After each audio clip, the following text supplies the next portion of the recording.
ছেলে বিদেশ গেছে, উপার্জন করে টাকা পাঠাবে সব বাপের নামে মায়ের নামে, তারা যা খুশি করবে, তারা সেখান থেকে বৌমাকে যা দেওয়া দিবে আর যা দেওয়ার না দিবে না।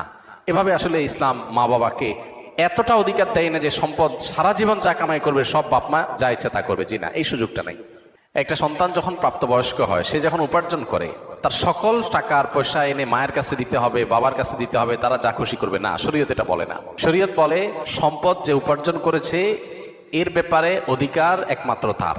হ্যাঁ, উপার্জিত সম্পদ থেকে মার চলার জন্য, মার বেঁচে থাকার জন্য, সুস্থতার জন্য, চিকিৎসার জন্য যেটা প্রয়োজন সন্তান হিসাবে সাধ্য অনুযায়ী, মায়ের নিজের না থাকলে বা দেওয়ার মতো ব্যবস্থা না থাকলে অবশ্যই সন্তানকে সেটা বহন করতে হবে।